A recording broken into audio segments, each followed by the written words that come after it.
네, 안녕하세요. 지식디자인입니다. 네, 오늘은요, 수평적 조직 문화로 과연 변해야만 할까라는 주제로 한번 이야기를 해보도록 하겠습니다. 요즘에 많이 그 조직들 사이에서 수평적 문화를 강조를 하고 있어요. 그죠?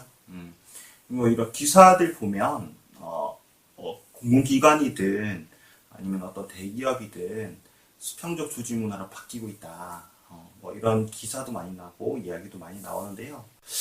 그렇다면 과연 이런 수평적 문화 무조건 다 바뀌어야 될까? 네, 그런 질문을 좀 해볼 수 있을 것 같습니다. 제가 생각하는 바는요, 결론을 먼저 말씀드리면 아니다. 다 바뀔 필요는 없다. 상황에 맞게 기업의 상황에 맞게 그 조직 문화를 갖고 나가는 게 올바른 거다라고 생각이 되고요.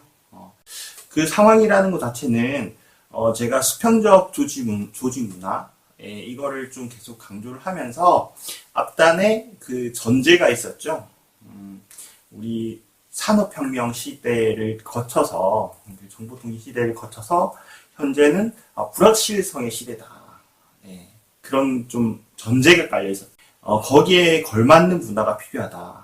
그래서 거기에 막 걸맞는 문화가 뭘까? 그런 생각을 해보니까, 수평적 조직 문화라는 거다. 수평적 조직 문화라는 것은, 사람들이 서로 간의 의견을, 개진을 편하게 할 수 있고요. 그래서, 성과를 내는 데 있어서 적극적으로 참여할 수 있고, 그렇게 해서 성과를 내는 형태로, 그렇게 계속 메커니즘이 돌아가는 거죠.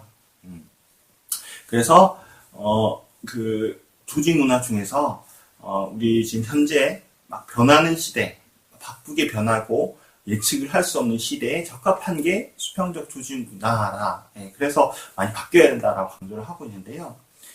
그러면 지금 이 시대를 사는 모든 기업들, 살아가는 모든 기업들은 수평적 조직 문화로 바뀌어야겠네요. 당연한 거네요. 뭐 이렇게 말씀을 하실 수도 있겠지만, 약간 위기에 봉착하고 있는 기업도 사실 있을 수가 있죠.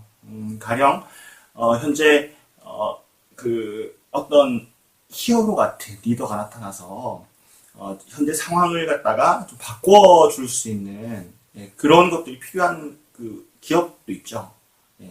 왜냐면, 어떤 상황이 너무 어떤 영업이나 아니면 뭐 매출이나 이런 부분이 뭐, 조직 문화 자체는 좋긴 하지만, 잘 구동이 안 돼서, 어떤 특정한 리더들이 이렇게 참여를 해서, 그거를 확 이끌어주는, 카리스마 있게 확 이끌어주는, 그런 문화가 필요한 기업도 사실 있을 거란 말이죠. 그럴 때는 사실 수직적 문화, 그런 문화들도 필요하다라고 이렇게 정리를 해볼 수 있을 것 같습니다. 그러면 우리가 수평적 조직 문화라는 것은 과연 우리 호칭을 많이 바꾼다고 하잖아요. 뭐 님, 어느 회사에서는 서로 님님 부른다. 그러니까 우리는 수평적 조직 문화다. 뭐 이렇게 이야기를 하긴 하는데 과연 호칭 바꾸는 것만이 수평적 조직 문화라고 할 수 있을까? 그러니까 호칭 바꾸는 게 수평적 조직 문화라고 할 수 있을까? 동일하게 볼 수 있을까? 그거는 아닌 것 같습니다. 그죠? 그러니까, 수평적 조직 문화를 가꾸기 위해서 호칭을 바꾸는 그런 어떤 캠페인? 이랄까? 그런 부분들이 필요하긴 사실 하지만 이게 다는 사실 아니다. 그, 호칭만 다 이렇게 바꿔놓고 실질적으로 뭐 이렇게 명령을 한다든지, 상하의 어떤 그런 게 분명히 존재를 하고 약간 말투에서도, 뭐뭐님 이거 해주시죠 하시죠 뭐 이런 류의 말투를 섞어서 쓰게 되면 그거는 수직적 문화이다. 수직적 문화와 다를 바 없다라는 거죠. 그래서 수평적 조직 문화라는 것은 말 그대로 호칭을 바꾸는 데서 시작을 하지만 좀 더 나아가서 정말로 나이가 많건 나이가 적건 그리고 과거에 어떤 직급이 높았던 낮았던 거기에 따라서 이제 서로 간의 의견을 좀 개진을 하고, 그 다음에 명령이 아닌, 뭐 요청을 한다, 진짜 업무적으로 어떤 협조 요청을 한다든지, 그런 부분들이 잘 조화가 돼서 굴러가는 그런 문화들, 그런 부분이 진짜 우리가 흔히 말하는 수평적 조직 문화가 아닐까라는 좀 생각이 듭니다. 그러면 이런 수평적 조직 문화는 앞서 말씀드렸던 사회적 변화에 맞춰서 이렇게 필요한 그런 문화 유형 중에 하나라고 그렇게 말씀을 드렸는데, 그렇다면 그거밖에 없는가? 조금 더 있을 수 있죠. 제 생각을 좀 말씀을 드리면, 개인의 가치가 좀 더 중요해지고 있다. 개인 하나하나의 가치가 좀 더 중요해지고 있고, 좀 더 몰입을 하든지 아니면 어떤 성과를 내기 위해서는 업무적인 부분에서 과거의 어떤 수동적인 그런 그 구성원들의 역할들, 이 시키면 하는 역할들에 따라서 그런 역할들을 떠나서 벗어나서 그런 역할들을 좀 더 벗어나서 각 개인이 책임을 지고 어떤 임무를 완수를 하고 거기에 대한 평가를 받을 수 있는 그런 게 중요하다. 그러니까 각 한 명 한 명 구성원 한 명 한 명의 역할이 커진다는 거예요. 그래서 그런 차원에서 해석을 해야 된다. 그래서 수평적 조직 문화는 과연 편한 문화, 그러니까 그 구성원들 입장에서 편한 문화, 그래서 좋은 문화, 이런 건 사실 아니라는 거죠. 어떻게 보면 그 문화 자체가 성과적인 측면에서는 정말 객관적으로 평가를 하게 되고, 그리고 과거에 이제 좀 어떻게 보면 그 성과야 좀 이게 묻혀 있었던 구성원들 있잖아요. 과거에 어떤 조금 묻혀 있었던 묻혀서 이렇게 드러나지 않고 이렇게 회사 생활을 영위했던 그런 구성원들에게는 정말 힘든 문화가 되겠죠. 왜냐하면 그 한 명의 역할이 많이 중요하기 때문에.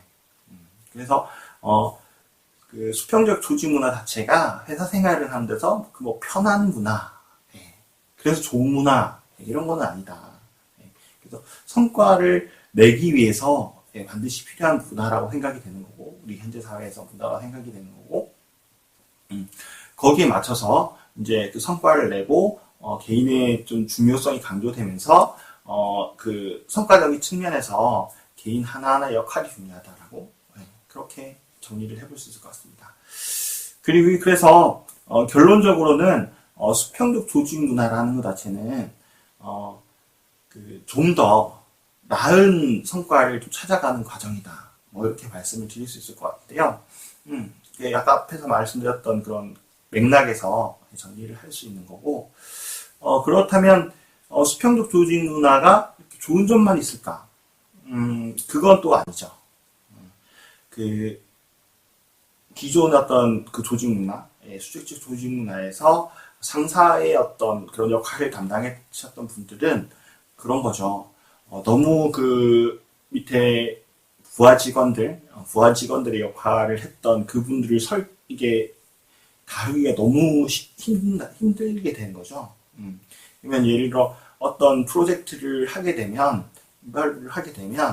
상사의 어떤 그 방향성에 의해서 이끌어갈 수가 있었던 부분인데, 과거 어떤 수직적 문화에서는 그렇게 될 수 있었던 부분인데, 수평적 문화에서는 여러 사람들이 이제 의견을 개진을 하고 그걸 수렴하는 과정에서 사실 사람이 너무 많아지면 그 수렴하고 이걸 갖다가 수렴하고 실행하는 과정에서 시간도 많이 걸리고 효율성 측면에서는 많이 좀 더뎌지게 될 수밖에 없잖아요. 그래서 그런 부분들이 어떤 단점이 사실 있습니다. 단점이 있지만 조직 문화 차원에서 사실 그렇고, 그런 단점을 보완할 수 있는 그런 어떤 스킬들이라고 하면 뭐 회의에서의 어떤 그런 회의 방법에 대한 스킬들, 그런 것들을 구성원들이 익힘으로 인해서 그런 문화적인 어떤 그런 단점들을 보완해 나가는 거죠. 근데 결국에는 문화 관점에서 좀 보면 수평적 조직 문화 자체는 사실 효율성은 조금 떨어진다. 효율성 자체는 조금 떨어진다라고 생각을 할 수 있을 것 같아요. 그래서 앞서 말씀드렸던 수평적 조직 문화와 수직적 조직 문화를 조금 비교를 해봤고요. 각각의 좀 장단점이 있고, 그 장단점에 맞춰서 현재 우리 기업에서 지금 이 영상을 보시고 계시는 그 분들의 기업에 맞는 그런 조직 문화를 선택하는 게 중요하다라고 정리를 좀 할 수 있을 것 같습니다. 네, 오늘 이야기는 이것으로 좀 마치도록 할게요. 네, 감사합니다. 지식 디자이너